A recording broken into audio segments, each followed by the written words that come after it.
I'm Chris Evans, Extension Forester with the University of Illinois, and we're looking here at emerald ash borer. If you're not familiar with emerald ash borer, it is an invasive insect that has moved into Illinois. Here in southern Illinois, it's been about 5 years, and it attacks our ash trees. So we have 4 different species of ash tree down here, and the problem is our native ash really have no resistance to this insect. And so what we're seeing is a lot of mortality. A lot of the ash are just dying from this insect feeding on them. It's a hazard for us because that as the ash die, they become a risk for falling down. We're also losing the species out of our ecosystems. So I'm beside an ash tree here that has died from emerald ash borer. So it shows kind of some of the symptoms that you see commonly with emerald ash borer. And up here close where the bark is falling off, you can actually see the little galleries. So that's where the little larvae of the ash borer have been feeding. And so they get just under the bark, and they make these kind of snaking, sinuous galleries, and they eat that inner bark layer, that cambial layer. And over time, this basically just girdles the whole tree, starves it of nutrients, and eventually kills it. And this is really visible here. You can see there's multiple other places where this is happening. As the tree dies, the bark separates from the inner part of the tree, and you get this really loose bark that peels back like this. And so just peeling it back, you can see more of those galleries. And so that's another sign for emerald ash borer, is loose peeling bark like this, especially when they're in the advanced stage. In the smaller branches where the bark is thinner, and that's usually higher in the tree, you'll see exit holes. So as the larvae, when they finish feeding, they get large enough, they'll pupate under the bark and turn into an adult. And then the adult chews its way out of the tree. And they do that, they make a little tiny, we call an exit hole, that's a clean D shape. So it's flat on one side and rounded on the other. And the reason why is the adults themselves have a flat head too, so it's kind of mimics the shape of their head, but it's really, really noticeable on those smaller branches. It's a really clean kind of capital D shaped exit hole, and that's usually one of the first signs you see for emerald ash borer, even before you see a lot of this advanced stage problems. Another sign for emerald ash borer is heavy woodpecker feeding. Woodpeckers will key in on the fact that there's a lot of these larvae under the bark, and they'll start focusing on ash trees. So if you see a lot of this bark being sloughed off like this, it's called blonding or flecking.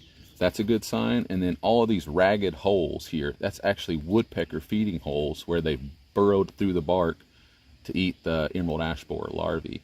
And trees that are kind of in that advanced stage of infestation, they're at close to the point of dying, this is a very common, you'll see this through them, and that's one of the things we key in on when we look for emerald ash borer, is this flecking and all these little woodpecker holes.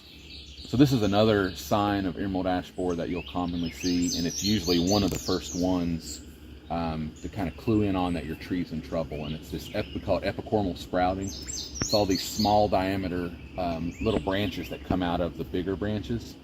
It's basically the tree is, as the ash borer is chewing through the tree and kind of depriving it of nutrients, it's the tree's effort to try to get more nutrients out there, get more photosynthetic capacity. So it's putting up a whole lot more branches, just trying to get what it needs to survive, get more energy. And usually this is kind of, once we see this, within a year or two, this tree's going to drop down and probably die in a few years. There's not a lot you can do on a large scale to get rid of emerald ash borer. If you have a lot of ash in your forest, that's pretty much going to go through there, and you're going to expect to lose it. But if you do have, an ash tree in your yard, or a tree that's really special to you, or something that's a centerpiece of your landscaping, or whatever, a tree that you want to keep, there are some things you can do to keep emerald ash borer out of those trees, as long as you do it early enough before the tree's really starting to be impacted. And it's pesticides. So you can put either a soil drench or an injection, and you put this systemic pesticide in there that will kill the ash borers. The problem is it only lasts for 1 to 3 years depending on the chemicals you use, so you have to repeat it. But it's very effective at keeping emerald ash borer out of your ash trees and keeping your ash trees healthy as long as it's not too advanced already. If it's in a bad state, you're already seeing a lot of decline or dieback, then you're probably too late. But catch it early and you can save a tree from emerald ash borer. But again, it's a repeated treatment kind of thing. We are starting to kind of research ash now here down at the Ag Center and throughout Southern Illinois. And we're trying to get a better sense of how fast these trees start to break down and how fast they become a hazard. So we're looking at, we're trapping emerald ash borer, surveying for it throughout the southern 11 counties, and we're monitoring trees over 5 years to kind of see their rate of decline and how quick they become hazardous. And the idea would be that we know when we have to implement management strategies, how long we have to afterwards. Just some better ideas for managers to know kind of how to respond to emerald ash borer. So the one good thing about emerald ash borer is it really is restricted just to ash trees. So other species, it's not going to move over to maples or to oaks or anything like that. Ash is an important part of our ecosystems. We have an estimated close to 150 million ash trees in Illinois. So it is going to be a big impact, but luckily it's really restricted just to those trees. We don't see it moving in Illinois to any other species.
Hello, everyone, and welcome to Facebook Live with the Horticulturists. We are the Horticulturists here to answer your gardening questions, and we're excited to do that today. My name is Candace Anderson. I'm the State Master Gardener Specialist. So I oversee the Master Gardener program for Illinois, and I'm located here in Central Illinois and love to chat all about flowers. So I'm excited about our topic today of drying flowers and fall garden, basically everything else fall garden we're going to talk about today. So I love to chat about that. But luckily, our other horticulturists that we have on the show like to chat about other topics. And I am lucky to have Kelly with us today. Kelly, you want to introduce yourself? Yes, hi everyone. My name is Kelly Alsop, and I am a horticulturist, and I love all things insects, and I like uh, trees, and I like let's be honest, I like it all. I like Yeah, what growing don't vegetables. I like growing vegetables, so let me limit myself. Insects, you? trees. I like growing vegetables. And I actually can lend some expertise to this episode because I used to be a greenhouse girl and know a lot about houseplants. Perfect. Awesome. Okay. And then our colleague Ryan, who's usually with us, couldn't be here today, but he has many other specialties as well. But yeah, basically any type of gardening we're here for. So if you're new to our show, we are a question and answer show. So if you have gardening questions, feel free to start adding those into the comment box there, either on Facebook or YouTube, whichever you're watching on. We will touch on kind of all topics today. So any gardening questions you have, feel free to start adding those. But we also pick a topic for kind of one of our monthly shows. And this week's topic is dried flowers. And then we'll also fill in with just kind of other fall gardening tasks to be thinking about right now. So hit us with those questions, comments.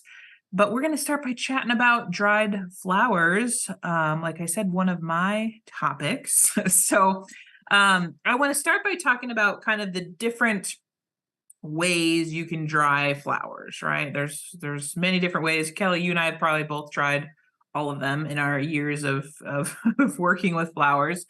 The simplest way to dry flowers from your garden is just a simple air drying. Okay. All that means is that you're just cutting some stems, you're hanging them upside down, and you're just letting them dry. That's just as simple as it is. So that could be in your garage, you're hanging them up, a spare room, just somewhere that's dry and ideally kind of out of sunlight and cooler. So that's why the garage is usually a great place, but you're just going to cut whatever stems you're going to cut from your garden. And if you're doing multiples, you can kind of bundle them up with a rubber band, get a bunch of flowers. And then I usually just use a paper clip and hook them over to dry down. So super simple. That's definitely the cheapest, the easiest method for drying. And if you're not sure, will this dry? Will this be good as a dried flower? Try it out. You're not losing anything if you cut one flower from your garden and hang it up to dry, right, Kelly? Right. Experimenting is the fun part. Oh yeah, absolutely. Yeah, there's been many things over the years where I'm like, will this be a good dried flower? And then you hang it up and it's moldy about a week later. You're like, okay, that wasn't a good, maybe that one wasn't a good choice. Because really what we're talking about is moisture content, right? When we're thinking about something that's going to dry well. So I wouldn't take something that had a very high moisture content, let's say, oh, maybe something like a sedum. Like I have some beautiful pink sedums out in my garden right now. And because it has a really fleshy stem, I can hang it to dry and it's going to look okay. Like it's just going to turn brown, but it's going to take a lot longer to dry because there's a lot more moisture in that stem. So what you're looking for in your garden are flowers that have less moisture content, and ideally ones that are going to hold their color. That's kind of what we look for in dried flowers. So I did a little walkabout in my garden before we hopped on today of some things that would make really great dried flowers. And some of these I grow specifically for drying. You can use them fresh, but more specifically for dried. So celosia is one of those. There's a lot of different varieties of celosia that you can grow in your garden. All of these make great dried flowers. I would just harvest them like this, bundle them, hang them up to dry. You get a whole bunch of seeds falling out also, which can be a little bit of a mess. But both of these they'll keep that gorgeous like peachy pink color pretty well. So that's a great one. Another one I had What I over. love about celosia is that Yeah. you can handle them without it shattering everywhere. Right. Yeah, they're not going to be like super delicate once they're dry. They're pretty tough. Yeah, that's a good point too. Because you're right. Some of the stuff you hang and even if you just like move it around a little bit, you're going to lose petals, you're going to lose seed heads everywhere. It kind of depends on the flower. Yeah. Yeah, that's why you have to experiment because even if it doesn't mold, if it does dry, then maybe it's not something you can touch, Right, which is exactly. Might look against great the just point. hanging there, but then yeah, when you go to move it, you're like, oh, okay, that wasn't wasn't the greatest. Yeah. Another great one are any of the amaranthus species. This one is an upright amaranthus. I think this one's called Hot Biscuits. It's like a beautiful coppery color. There's pink, burgundy, couple different colors of amaranthus, but these are all great. And the reason I'm going to hang these upside down because if I just say plop this in a vase without water, it's going to hold its color pretty well. But as the water starts to leave the stems, my flower head's just going to kind of droop over, which is fine, but that's not really how I want it to dry. So if I hang it upside down to dry, that's going to maintain that nice kind of vertical flower shape.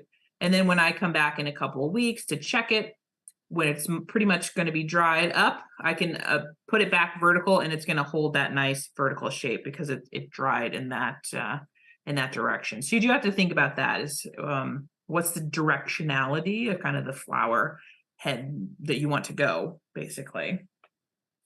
Let's see, a couple other things I grabbed from the garden. Gomphrena, globe amaranth. That's another one that I grow specifically for drying.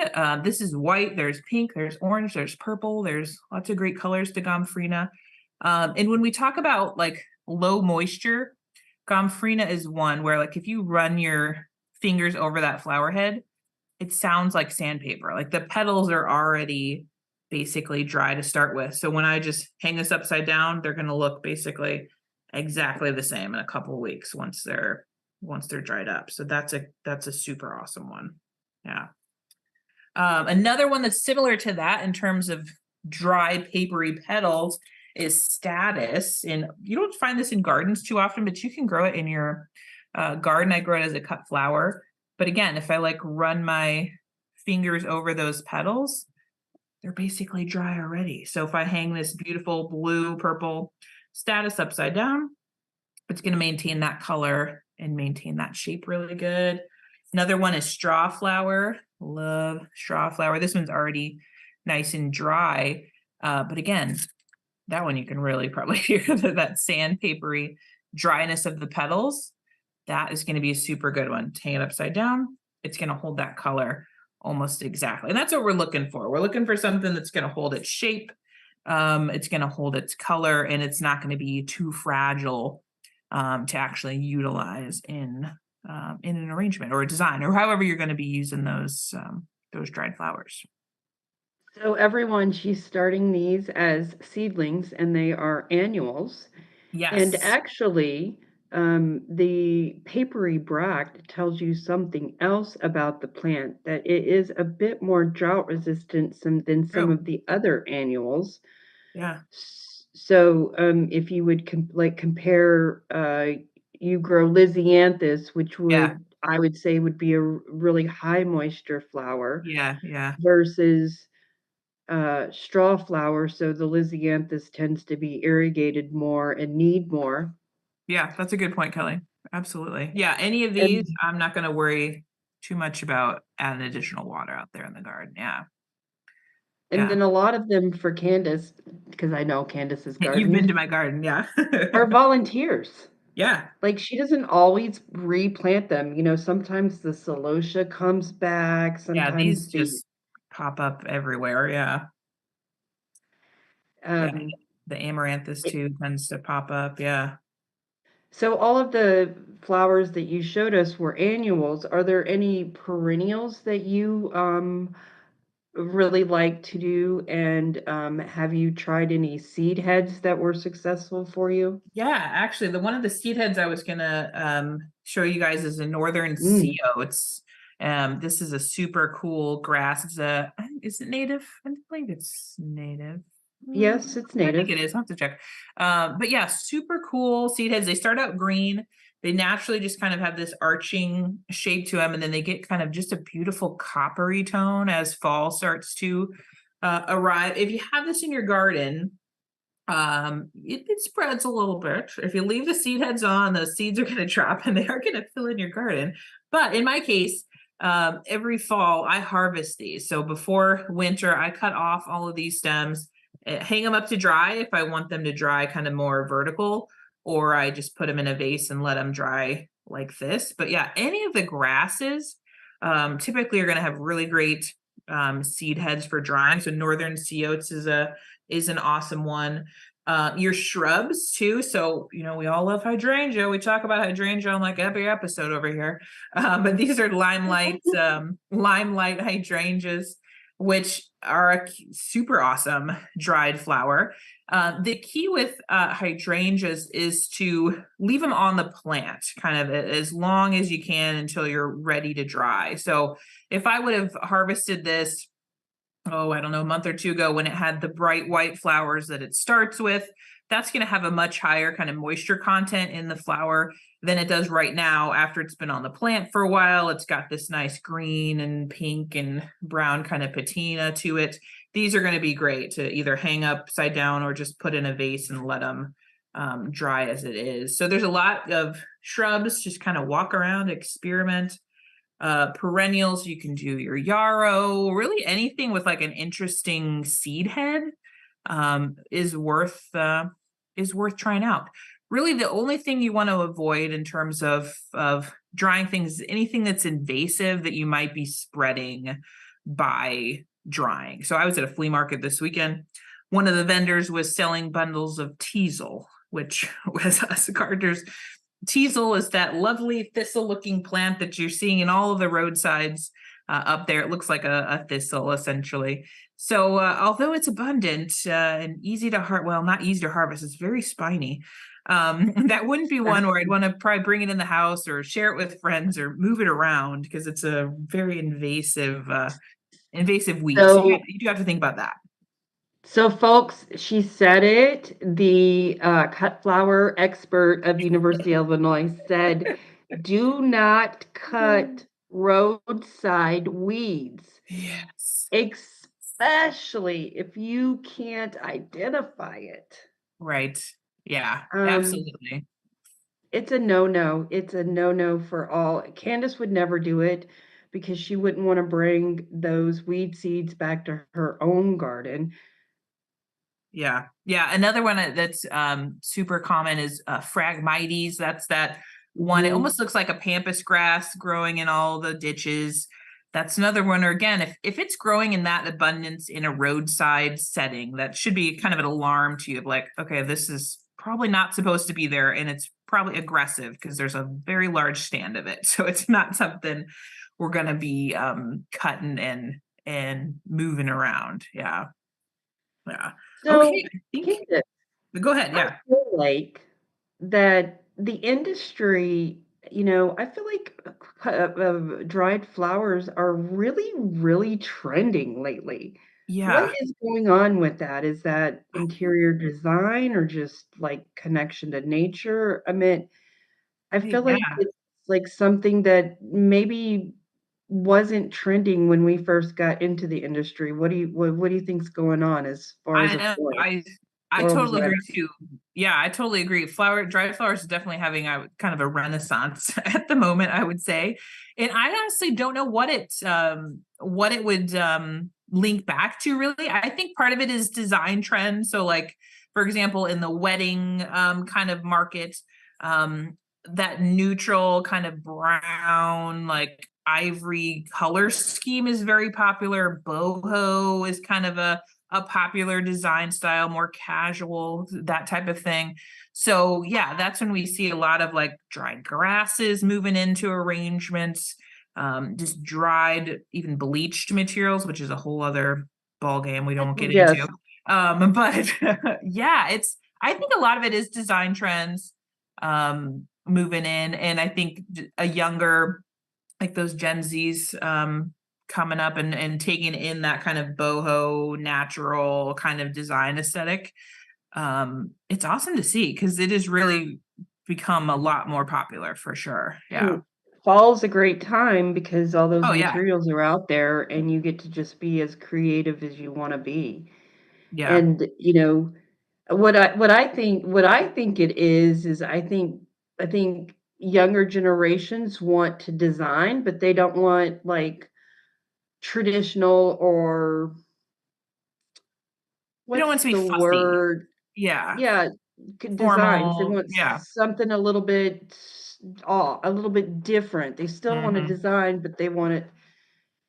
Yeah. I don't know how to No, articulate I myself. think you're absolutely right. And I think the appeal of longevity, I think, is in terms of like sustainability, you can buy a dried flower bouquet once, put it in a vase, and it's going to look essentially the same for years, versus drying a fresh flower bouquet, which has totally other benefits, also awesome, but you're only going to get a week, maybe week and a half out of that bouquet. So I think that's another thing is like the sustainability, the longevity of it also for sure. You Yeah. don't have to use pumpkins and corn and mums to dress up for the fall. These kind of Yeah, dried things are coming into style. absolutely. Yeah.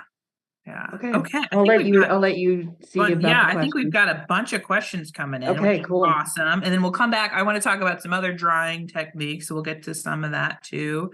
Okay, let's see. Denise asks, should the leaves be removed before drying? Great question, Denise. For the most part, yes. So like if if the leaves are not going to add to the aesthetic appeal of what you're trying to dry. So like for this hydrangea, these leaves will just kind of shrivel up and dry. They're not really going to have much aesthetic appeal. So yeah, before I dried these, I would go ahead and take my hand and just strip off all of those leaves and then bundle them however I'm going to bundle them and hang them up to dry. So yeah, for the most part, like for this amaranthus, I would go ahead and pull off these leaves because they're just going to shrivel up. They're not going to add much to the dry look. But sometimes it is maybe a greenery that you are drying, and in that case, of course, you're gonna maybe if it's a grass, you want to dry some of the leaf blades, then you would leave it. But yeah, for the most part. Let's see. Winona asked or commented, I once hung and dried flowers from chives. Beautiful, but what can I put on them so the flower seeds don't all fall off? Great question.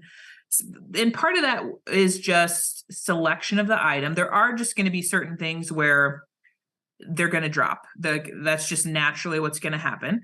One thing you can do, like if you are wanting to catch those seeds, one thing you can do is put like a brown paper bag around it. So if I was, say, wanting to hang this celosia and I wanted to actually collect some of the seed that's going to fall from this as it dries, I could take a brown paper bag and kind of loosely tie it around that seed head. And then naturally, as kind of things shake around, then those seed heads will come off. Hairspray is a tool of use in in dried flowers. Not recommended in all cases, but like if you were really trying to kind of like cinch something together that's just going to be decorative, you're not going to use it for edibility or anything like that. I've known some gardeners too who will use like a sealant, a shellac kind of spray sealant, like if they're really wanting to preserve something good after it's dried. But yeah, normally I try to keep it natural, just let them air dry and let nature do its thing. Maybe they're harvesting them too late. That could be too. Yeah, harvest stage. Harvest them a little bit early before the Yeah. seeds form, because I've had even though I think chives are not the greatest dried flower because they have such that weak herbaceous stem. Yeah. That's not like hydrangea or Right. celosia.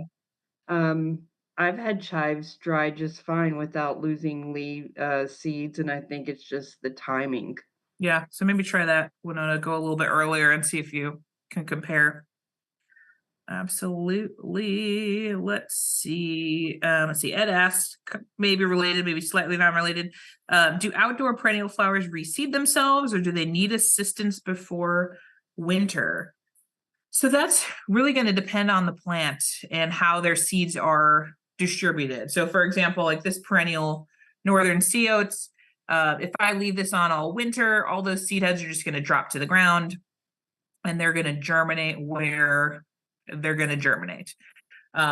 Or you may have a perennial where maybe the birds eat some of the seeds out of the seed heads. They're going to distribute them that way.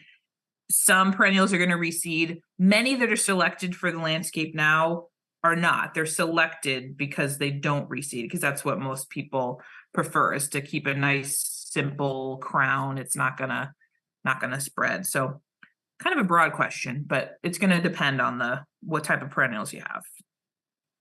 But generally, don't need any assistance. Nature will do its thing. Let's see. Kayla, I dried a ton of straw flower this year, but a lot of them open too much. At what stage is the best to pick so they don't open all the way? Great question, Kayla. Yeah, you want to get them. I think these are all, well, you can kind of see it on this one. So on this stem here, here's the most mature flower. So you can see, here's what she's talking about. When it opens, you see kind of that center to it, which is fine, but maybe not as desirable for a straw flower. So you want to harvest them a little bit earlier when they're at this smaller kind of stage here before they're ready to open like that. So I would just harvest a little bit earlier next year. And maybe you may have some stems that have some of both.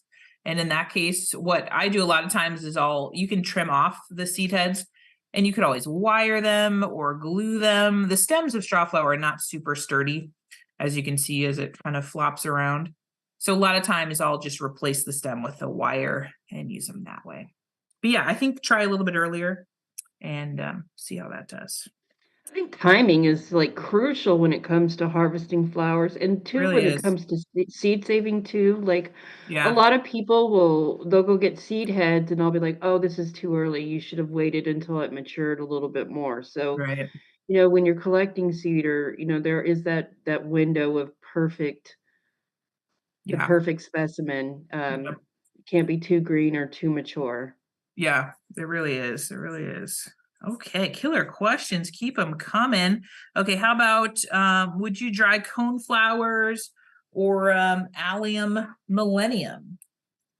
Yeah, I mean a cone flower, the petals in the cone flower are gonna drop off, so you're not gonna get any petals on a cone flower. But if you want to dry the seed pods, they won't maintain that kind of orange bronzy color. They'll kind of turn to brown. But yeah, they have a great stem. You can certainly use those or leave them on the plant for the birds, either one. And let me think, allium. I don't know if I've ever dried allium, but that'd be very similar to chives. I think if you harvested those round kind of seed heads early enough, I think they would dry pretty good.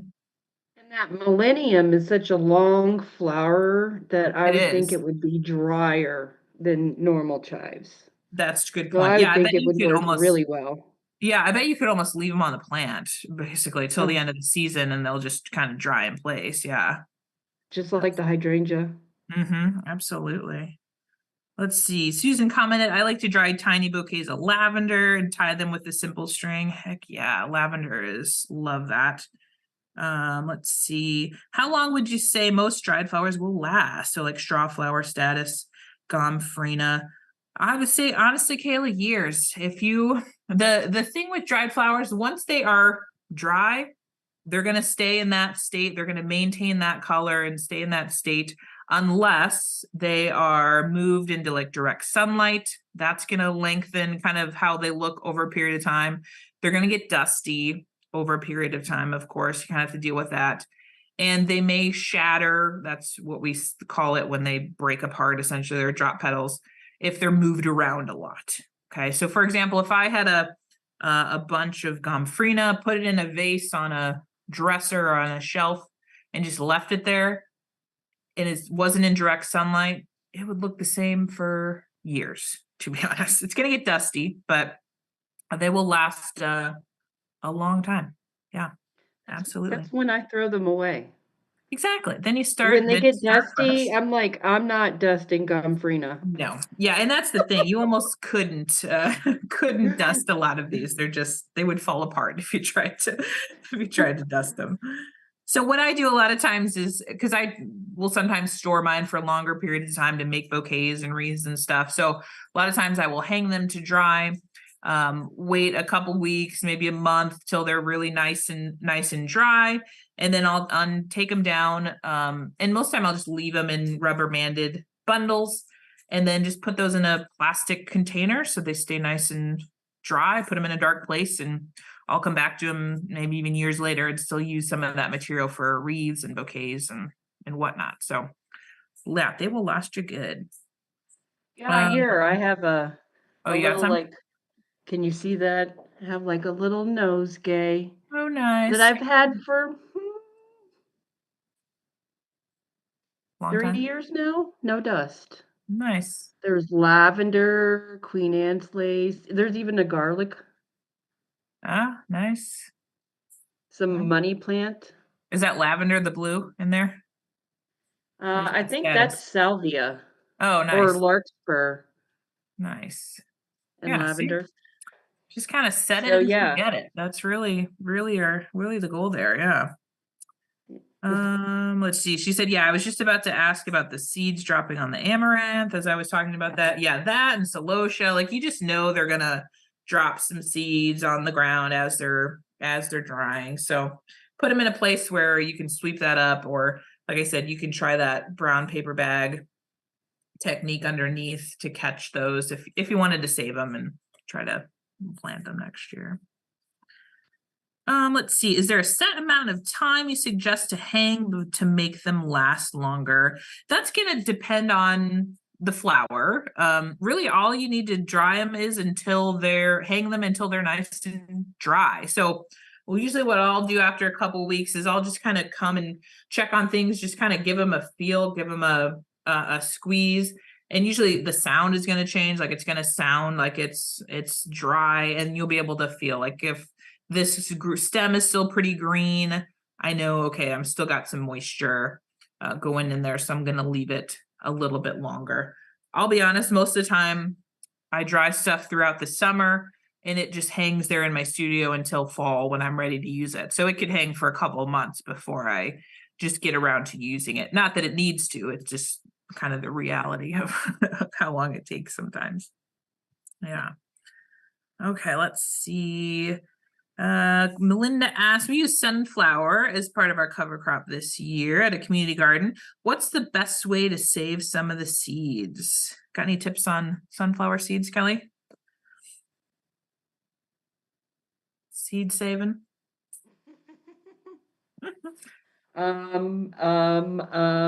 Yeah, I don't know what to really say. I'm stumped. Yeah, I mean, I think your Um, main thing is to wait till, so if you're, yeah, sunflowers, of course, are not just one flower. It's made up of a bunch of tiny, tiny flowers all put together. So I think your main thing would be to wait to make sure that all of those like seeds are mature throughout the whole seed head. And then, yeah, just kind of cut off that seed head. I'd probably, again, kind of put it in a brown paper bag so all of the seeds don't fall out. But really, you just got to get to them before all the birds do, I think, is your main thing. yeah, it says you wait until the back of the flower turns brown and the seeds turn black, and you Yeah, know that's it's time to dark harvest. color. Yeah. Okay, well, there you go. I've never really, yeah, I didn't know the part about the back. That's good to know. Okay, I think we've gotten through those questions. I think we've got a pollinator one on YouTube. So this is a great one for you, Kelly. Do you have a top 5 for pollinator plants? That's probably a I have tough. like a top like 50. I'd say that's a tough question. Ask a plant person to narrow down their top 5. One of the things I always say is parsley. I think people should grow parsley more because it's a Okay. great larva plant. Mm-hmm. And I think those can be really missing in the landscape. So you can get your black swallowtails for parsley. Mm-hmm. Another thing I like is milkweed. Obviously, for monarch Yeah. caterpillars, I think milkweed supports a lot of other insects also, and really has this long bloom time at a really great time of year for pollinators, whether it be bees or another thing I like is like early spring bulbs for the bees. I really feel like that's important to incorporate. I love herbs, and bees love herbs. They like those little tiny flowers. I mean, I know most of the time we're not like growing herbs to flower, but when you do have those mint flowers and those lavender flowers and the oregano flowers, those pollinators love it. Oh, yeah. So that's 4, 5. So 5.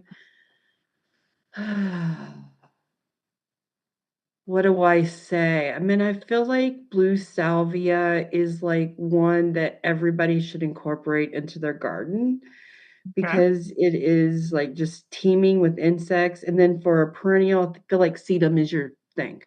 Oh, I yeah. mean, you cannot walk up to a sedum. I don't care where it is and it Mm-hmm. not have a multitude of insects on it. Yeah. Yeah. And that's one that's And looking they're so awesome. Yeah. adaptable and easy to use in the landscape. I mean, every garden should have sedum. Did I do a Nice. good I think that's list? excellent. That's excellent. Someone commented hyssop. That's a good one. Great Yeah. for pollinators. That's one of those ones that like to spread. Their second would be loofah. That would be Loofah. interesting one. Yeah. Yeah, I've my never dad grew some of that in Texas I've one never year. I've never grown it long enough to get an actual loofah off off of it. It needs a pretty Yeah, long you don't have season. the room really for Yeah. that. Yeah. Okay, I think we've got, let's see, we've got one other question, then let's talk about some other drying techniques while we wait for questions. But let's see, Jeannie asked, is fall or spring the best time to try vine propagation? I would like to start a few honeysuckle, Lonicera, sempervirens, and what method would be best? Good question. I'd have to look up that Lonicera specifically, but I would say in general, I think we probably both say you want to do it in the spring. Like newer, fleshy growth is typically going to be easier to propagate on most things. Would you agree, Kelly? Yes, absolutely.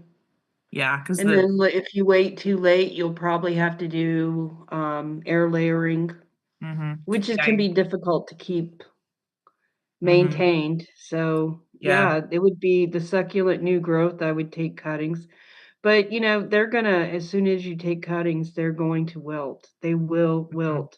So one of the things that I do is cut the leaves in half to reduce the transpiration. So if you if you don't like cut some of those leaves off, cut some of those leaves back, then it just never recovers. Right. So I find the more that I take off the leaves, the better I'm at, especially when it's that new succulent growth. It's going to wilt, right? Oh, yeah. Immediately. Yeah. Absolutely. So Okay. that would be my instinct, would be to take a lot of cuttings. Yep. I would use a rooting hormone. And I would take off a lot of the leaves. Okay, very good. Yeah, give it a try in the spring, Jeannie. It'll be your best bet. Let's see. Susan commented blue salvia is an annual. Yeah, the one you're talking about is annual blue salvia. All right, Kelly. Yes, I meant salvia. I mean, There's perennials. perennial The salvias that perennial are ones. amazing too. Yeah, the perennial one's great too. And I love the perennial salvia, and it's one of those long bloomers that I really like. But blue salvia, you can, if you water that, take care of it, it just can be a really great landscape plant that the pollinators love. Yeah, and a great dried flower head too. Yeah, I know, clearly that's the blue here. I think know that really held its color super well. Yeah, yeah. Okay, she's like blue salvia. What? Okay, well, keep those questions coming. Awesome questions so far, everybody. I want to talk about one other drying method while we're at it, and then if we have time, we can talk about like kind of uses for dried flowers. One other method that you might see noted when you're researching dried flowers is sometimes called silica gel, sometimes called silica sand. It's not a gel at all, even though that's what the name implies. It's basically a white sand-like substance that you can get at craft stores. And honestly, I think in our college floral design class, she used like a construction sand. She had a hack to get it to get it cheaper. But the idea with this type of drying method is that it's best for flowers that maybe don't dry as well from air drying, or maybe don't hold their color as well. So for example, I actually did this to my wedding bouquet last year. Afterwards, I was like, I should do something with this. Let's throw it in some silica gel. So it's better for kind of three-dimensional flowers, things that wouldn't air dry very well. And what you do is you put down a layer of the sand, and I just have it in a wood box here. You put down a layer of that, and then you place your flowers kind of upright into that sand, and you slowly pour more of that silica sand around it. So like I said, it's great for flowers that are more dimensional, that maybe would just kind of shrivel up if you did an air dry. So I don't even remember what is buried in here. We're gonna find out what's in here. Oh, here's a straw flower head that dried really nicely. Probably didn't need the silica gel or sand, but it kept its color pretty well. These were Lisianthus, which is kind of an experiment. So these were white Lisianthus flowers that I put in there. So you can see they still kind of got that browning to them, but the petals are still pretty flexible. Like that's the other benefit of that silica sand. What else is in here? Oh, there's some eucalyptus. So if this, you could air dry eucalyptus too, and it would shrivel up a little bit more. But in the silica sand, it kind of preserved the shape of that a little bit better, and it's a little bit more flexible. If this was just air dried, they would just kind of crumble a little bit more. What else is in here? It'll be a surprise. Oh, there's some gomphrena tucked in there that held pretty good. I think that's about it. I think my bouquet was all from the garden. And I think it was white lisianthus, white gomphrena, and white status. There's one other white thing, and eucalyptus from the garden. So but anyways, that's another method. Like if I was gonna say maybe I wanted to preserve some daffodils, this would be the way that I would do that. Or if I wanted a rose to keep its color really well and kind of maintain that shape, that's how I would do it. Okay, so that's called silica sand, silica gel. You can find it at most craft stores. May said this is fun watching Candace play in a sandbox. Yeah, that's basically what it feels like. Thanks, May. Okay, the other way to preserve is also with glycerin. And I haven't done this in years. I've tried it before, but the idea with glycerin is that you're replacing the water in a stem with glycerin so that it maintains its color, it maintains its flexibility. So if you've ever gone to the craft store and you've purchased that eucalyptus that is still really flexible, a lot of times it's dyed too, it's colored. Those have been preserved in glycerin. So they cut those stems, they fill a vase or a container with glycerin, and they put those cut stems into it. And the idea then is that the stem uptakes that glycerin into all of the cells, and it maintains kind of more flexible, just jelly kind of like a substance. So again, probably not something you're going to do at home too often, but you can purchase glycerin and do that as an option. So I think most of you are probably going to go the air drying route, but just know that there are other techniques out there. Oh, and there's also pressing too. Kelly, you did a lot of pressing of flowers for me last year. Do you want to kind of talk about that? How you did that? Yeah, it was, this kind of cute kit that we ordered off the internet that had replaceable paper, and then in between the layers, it had this water absorbing Yeah. layer. And it was very interesting to see how experiment with the pressing of different things and how to press them.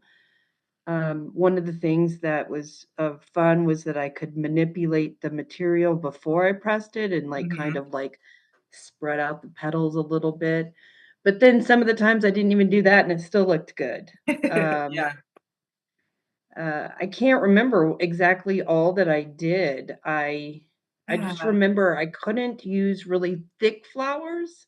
I Yep. had to find dainty flowers that I could press. Most of the time they kept their color. I was very surprised. Really did. Yeah, you did a lot of like larkspur, delphinium. What else did you do? So I think you did some salvias. Yeah, like smaller things. And that's another thing that's really coming back, I feel like, with this kind of dried flower renaissance is people like preserving their bouquets too. So like I was a little bit lazy, and after my wedding, I was like, oh, let's throw it in some silica sand. But I follow a lot of artists on Instagram, on all the social medias that do a lot of wedding bouquet preservation. And they have like some serious press setups and like super cool preservation techniques to really keep the color. And it's a lot of work. Like if I was gonna, let's say I had a peony in a wedding bouquet and I sent it off to be preserved, because that's such a thick flower, they basically have to disassemble, take off all the petals, press them, and then reassemble it as a flower on the final product. So it's a lot of work, but really cool that that's kind of back and popular again too. Yeah. I'm gonna plug my computer in here before Yeah, and I'm done. peony has a lot of petals. Yeah, exactly. That sounds like a nightmare to me to try to Well, that's why, you just want to press like a couple of the flowers. You're not right. really, are they preserving the entire bouquet, or are they like Probably preserving certain? getting the money makers, like the really good ones, I would assume, yeah, because otherwise that'd be a lot. Yeah. The other one that's popular, and I think you tried this too, is resin. A lot of people are preserving flowers and making either like bookends out of them in clear resin, or coasters, or a bunch of picture frames, all this kind of different stuff. That's also a popular thing now too. Yeah. Did yours turn out? I think you tested it, didn't you? Didn't turn out. Oh, darn it. Yeah. So some experimenting needed. So I cannot say that I know how to do that at all. I was We'll thinking it skip right didn't. on over that. I was thinking it didn't turn out well, but I still want to try it too. I have not had a chance to. Okay, let's see. We've got some questions. Keep those coming. Let's see. Can you really just cut plants like coleus using a rooting hormone and plant, or should you place the stem in water to root before planting? If you can plant directly, what kind of medium should we use? Great question. I think as horticulturists, our recommendation would always be to take a cutting and if use a rooting hormone or not, but then put that in a soilless media in a flat in a container. But there are certain things where you could probably just throw them on the ground and they'd root root in the ground, right? And coleus might And be one of coleus, them. yeah, coleus might be one of them. Another one I can think of is like a sedum. If I cut a stem off of a autumn joy sedum and just shove that stem in the ground, it's probably going to root. But for the most part, most things you're going to want to take a nice clean cutting, strip off the lower foliage. You may use a rooting hormone, but a lot of things don't necessarily need it. And then put that into a pot with soilless potting mix. Would you say, Kelly? Yeah, I mean, I used to do a lot of my cuttings before I knew anything about horticulture and propagation. I used to do what we call bottle gardening, Mm-hmm. where I would put, cuttings of my Dieffenbachia or my coleus into water and get those roots to come out. But and they will, and it Yeah. is, fun and interesting looking, but eventually you need soil so Yeah. that it can get nutrients. Now, to help it make its food. So, that's for but, Yeah. that's not how I would take cuttings. Let's say you're wanting to, take cuttings of a really beautiful coleus that that's gonna die and you wanna keep it. I would do what Candace said. I'd get a 4-inch or a 6-inch pot and take 2 or 3 little tiny cuttings, cut off some of the leaves. You don't need all that leaf tissue, and make sure you cut off the nose. So to cut off the leaves, you have nodes. So those nodes need to be under the soil. That's where the actual roots come from. So you want to at least have a cutting that's 4 or 5 nodes. Is that your general rule? Yeah, I would say 3 to 5, somewhere around there. Yeah. Yeah. Take the bottom 2 or 3 off and then cut the leaves in half, and don't overwater it. Yeah, that's the main thing. Yeah, I'm with you. I think like it's cool to start a stem in water and to be able to like see the roots popping out. Like it's a cool process. But then you always have the risk of now when you're ready to plant up that cutting that's got a bunch of roots on it, you have much more of a chance of damaging those roots when you're trying to plant them than up in a pot with soil. If you're putting that cutting straight into soil, into potting soil, you have a much less risk of damaging that root system and kind of getting off to a good start. So yeah, good questions. Good questions. Okay, let's see. What do you use the pressed dried flowers for? Excellent question. I use them. So I was having Kelly dry those for me, actually for my wedding cake last year. That's also a trend right now. Is it kind of a dried flower, wildflower look with pressed flowers around the outside of the wedding cake. So that was super fun. Generally you're going to make like art prints. Maybe you're going to arrange them in a picture frame. Maybe you make cards. Maybe you put those in resin for various other things. So usually crafty items, I would say. That's what you're going to use the press ones for. Let's see. Winona asked, have you seen the flower presser that goes in the microwave? I haven't. Have you, Kelly? Seen a microwave one? No, me neither. I'll have to look that up. That sounds But I would think it would work in drying out the flowers. Yeah, that was one thing I remember too back from college. Our floral design professor, with the silica sand, she would do that technique too, where you do the silica sand, put all your flowers in there, make sure it's all completely covered with the sand, and then she would put them in the microwave to speed up that process. But I remember her saying the key is that everything was covered. Like if you had a stem sticking out or a flower sticking out and you put it in the microwave, it's going to smell real bad. So I've never tried that technique either, but it would certainly speed things up, I think. Yeah. Good. Let's see. Susan commented, make the peony into potpourri. It would certainly be easier for us lazier types. Yeah, for sure. Potpourri's actually, I just have a bowl right here of a bunch of status little flower heads that anytime something falls off, I throw it in a bowl. And then I'm like, okay, later I'll make a potpourri out of that. So definitely, if something does fall apart, turn it into potpourri. Absolutely. Debbie said, would love to see that wedding cake. Yeah, maybe we'll get a picture in there. Let's see. May asked, have you used wax paraffin to make a candle or other item using either dried or fresh flowers pressed around the outside? The flowers last a long time if covered even slightly with the wax. Dried flowers last almost forever. I have not tried that, May. It's a cool idea.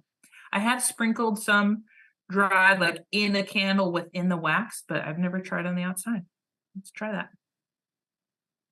Okay, I think we're caught up on questions. Keep them coming. We've got like 10 minutes left. So if you have any other questions about dried flowers or anything else kind of garden related, we can hit those today. But now that we're caught up, Kelly, what else we got going on in the fall? Like what are some of the other kind of fall gardening things we're going to start thinking about this time of year? Well, you and I were talking about bringing in houseplants right now and how it really is the time to start thinking about where you're going to put them, bringing them in. For me, my rule is 55 degrees, which we're already hitting below 55 degrees at night. Right. Candace has a much lower rule, though. I said, well, I wait as long as possible. So Because she just doesn't love them quite as much as if we get in the 40s, then I'm going to start. Okay, I'm like, okay, maybe we're time to move them in. But I'm certainly not worried yet. I've got quite a few houseplants still on my deck, a bunch of succulents, and I am certainly continuing with the lazy gardener trend of leaving them out kind of as long as possible, and then bringing them inside. Big mistake this year. Yeah. I made a big mistake. Yeah. All these plants are my sister's, and we have this pencil cactus, and it's huge. And she was like, I want to cut it back. And I said, okay, well, pencil cactus bleeds that white. So I cut it back, and I just shaped it a little bit better, right? Left it in the same, no, this was outside, left it in the same spot it was. Well, all that new foliage was exposed to sun. Yeah. And it damaged the new foliage, all that the foliage on the underneath. Yeah. So, you guys don't do what I did. Live and learn. I wanted it to not drip inside, so we left it outside, and that was a mistake because people they try to pot up a bunch of stuff in the fall, and don't pot it up too much. Don't if you have a 6-inch pot and you're like, hey, I want to pot this up into a 12-inch or something, wait till the spring. Yeah. Don't do it now. I mean, it's just not the best time. Yeah, if you think about winter, the days are getting shorter, the temperatures are getting lower, your plants are basically going into dormancy. So you don't want to be doing any type of activity that's going to start or think about encouraging growth, because it's not gonna happen in the winter. You're basically just trying to keep things alive, is the way I look at it. So like when I'm bringing in all my succulents, they're going in my studio with a slight window. There's a little bit of sunlight. I'm going to water them maybe once a month. Okay. They are just Really, you chilling. guys. If that, they're just chilling Steve doesn't until water. spring. Yeah, that's very accurate. Do as I say, not as I do. They just sit there until Yep. spring, and then I bring them out, and they're still alive. It is like it's survive or die over here in terms of my plants. And That's a little that more. strategy works, Candace, because your houseplants are It sure gorgeous. does. It sure does. Exactly. But that's experimenting. I know kind of how far I can push a plant. But I've certainly done that before too, where I'll bring those succulents out in the spring and I put them in too sunny of a spot to start with. And yeah, it's like sun scald city. You got to be a slow kind of progression there. Absolutely. But with the Okay. watering too, I think we have to say that for you, with the watering, the studio temperature is low. Now, Yes. the plants in your home require a lot more watering Yes. because of the heater. So Yeah, a they're lot of people staying think, warm. oh, I'm bringing them in, they're not in sun. I don't have to water them quite as much. But man, our winter homes, I mean, you guys get the dried, cracked skin. Yeah. Think about what those Yeah. plants are doing. And sometimes I actually water more in the winter, depending on where I've put that plant. Do you know what I Right. mean? Yeah, If especially it's if it's like, close to events. Yeah. Yeah, absolutely. Okay, I think we've got a couple of so questions related to this. Oh, sorry. Were you going to say something yeah. else? Okay, let's see. Question about when is the expected frost date for our zone? I've been trying to get my hardy annual seeds planted, like larkspur, nigella. I'm hoping I can get them. I'm hoping I'm not getting them in too late. When do you usually plant for fall? Yeah, so this is one of those where it's like it's a best guess. You can go on the Illinois State Climatologist website, and they have like actual maps of average first frost dates that you can kind of use as a guide. But it all depends. It all depends on weather. What do you think for us, Kelly? Like October 15th, early October is probably a Yeah, good I would estimation? not plant seeds. I mean, I planted No. some cilantro seeds, Yeah. because, I really, I have seeds and I really don't care. I mean, if I get one flush of growth, then I can have some salsa, right? Yeah. But, those perennial seeds that you're talking about, the larkspur, what else did you say? Nigella. Yeah. I would wait. I think I I'm would too. sorry. Or if you did it, Yeah. you'd need to cover it with some low tunnel or something to Mhm. kind of get it a little bit farther along for sure. Yeah, Because usually for fall planted stuff, I'm trying to do that in like late August, early September, kind of ideally if I can. Yeah. I mean, if Or you think early. about it, for seed germination, we need warmth, right? Yep. We're not going to get a lot of warmth right now. This kind of weather causes plants to maybe senesce a little bit. So I just feel like you're not going to get the seed germination right now. You're Yep, just not going absolutely. to get it. And so you're going to have to do what Candace does, where she starts her seeds inside, Yep. warms them up, gives them light when they germinate, and then plant them in the spring Yeah. and allow them to grow, and then they'll over perennial. Well, Yeah. Nigeria, what is that? That's not a perennial, but it No, it's a overseeds cool. heavily. Yeah, it's a cool season, but yeah. And even those fall planted things, a lot of times I'm not doing it direct seed. A lot of times I'm still starting transplants for those too, if I'm really wanting to get a good fall start. So I might be starting the seed inside midsummer and then planting the plugs outside kind of August, September. Yeah.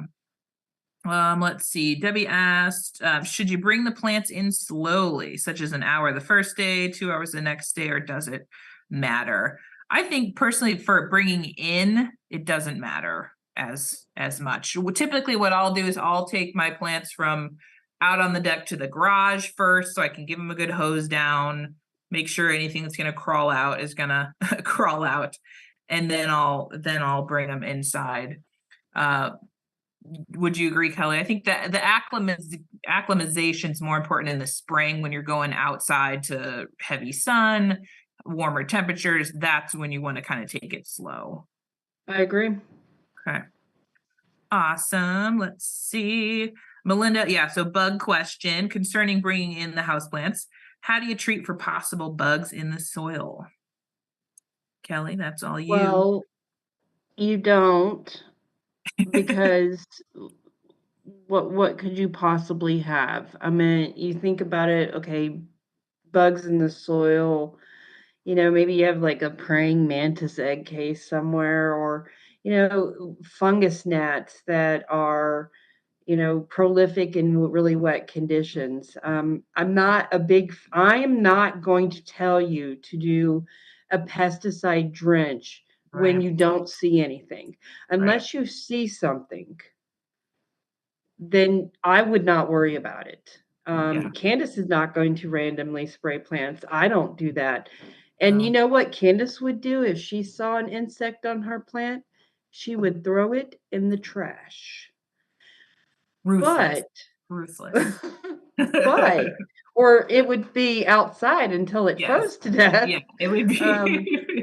So I don't see, unless it's like, a beloved plant, then I would have already like tried to address any insect populations by now with, an insecticidal soap, or Yeah. maybe a systemic pesticide. So I'm Yeah. not the biggest fan. Like she washes it off. I think that's it. Yeah, that's what I said. I'm bringing it into the garage, giving it a good hose down, flush out the soil a little bit, maybe if I feel like there's something that could be in there. That's it. And, That's yeah. inspecting it, like, here's something else that I'm gonna overwinter is my sister has these pots of geraniums and lantana on her back porch. I'm gonna drag them into the garage. It's What happens. you're not out I'm anything. gonna All pull right. them out in spring, and I bet you $1,000,000 they all come back. There you go. So that's another thing you can think about doing. Now, some of the more tender annuals, like petunias, don't quite overwinter quite as much. Yeah. But the lantana and the geranium, they're substantial, so they will overwinter in your pots. All you have to do is just move them into the garage. Now, you risk losing them, right? If we have some terrible freeze, you risk, losing it. But You're gonna lose them your anyways. garage would work. Yeah, mine's slightly heated, so yeah. Yeah. And I always think about it, well, these were gonna die anyways if I left them outside. So it's worth a shot. And I'm not out anything. Worst I've comes to done it worst. several times in an unheated garage, right? Yeah, Where I pulled in lots of, annuals in pots and put them in an unheated garage and was very successful in overwintering them. absolutely. The other thing I'll be doing here shortly too is I'll probably take some cuttings of some of mine. So my window boxes, I have spider plants, there's wandering Jew, a couple of other kind of just tropical house plant style plants. And instead of trying to bring the whole window box in and save it, what I'll do is probably go through, take cuttings, and then root those cuttings and kind of let them go in the garage. And then I can use them again the next year because that's going to take up a lot less space and bring in the whole container in. So that's always a thing too. Or she'll buy new plants if she That forgets too, to yeah. take If cutting. it failed last year, it failed. I didn't water them, so it did not survive. So I bought new in the spring. And we're okay in the horticulture industry Yeah. with you guys going out and buying new plants. It's good intentions. Okay, let's finish it off with these last couple of questions. Okay. Is there still time to get my sedum and limelight hydrangea planted and established before it's too cold? Yeah, I I would say say yes. yes. Right now, yes. Get it planted. Make sure it's watered very well this fall, going into winter, and those two in particular, I think you'd be totally fine. I might even mulch a little bit, Yeah, might help with some of the warmth. yeah. Um, But I do think fall planting is a good time. I just feel like, we don't want to be too late. Yeah, Um, mid-September, by end of September is kind of that cutoff for me and usually. even if we get a frost, it doesn't mean that those plants aren't growing roots because Yeah, we have unusually warm in November, December sometimes. And we don't really get those really intense until January, yeah, but um, exactly, they're exactly. not quite as susceptible as seedlings, Yeah. shrubs.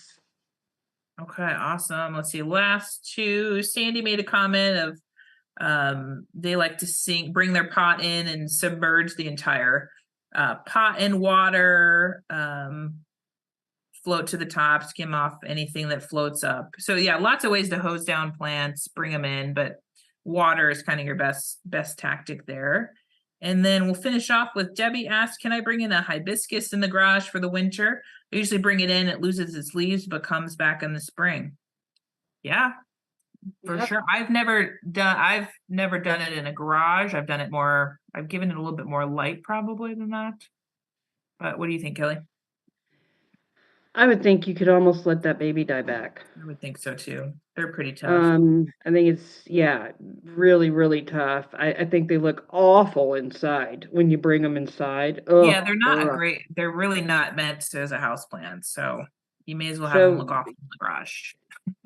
they look awful in the garage and just barely water them, like Yeah, barely touch them. Like, yeah, when I throw those in the garage, I don't, you don't yeah. water them. You don't Let give them, them, you don't give them light. yeah, let them go. Okay, killer questions, guys. Thanks for all of the awesome questions about dried flowers. Getting ready for fall. We appreciate it. We're always happy to talk about all of that. Our next show, I think we've got it in the comments there. Our next show is going to be on October 18th. So we'll see you back here in a month. And we always do a special Halloween spooky episode in October. So that'll be our theme for that episode, just to talk about spooky insects and plants and all that kind of fun stuff. So I hope you'll join us. I know someone asked about if this sticks around. Yes, this recording will live on this Facebook page here, on the extension Facebook page. So you can always scroll back down if you ever want to rewatch this or check out the questions. It'll be there. But thanks everybody for joining us. Have a great rest of the fall gardening season, and we'll see you next month. Thanks. Yeah, go out and experiment and cut some flowers and dry them. Yeah, go dry some stuff.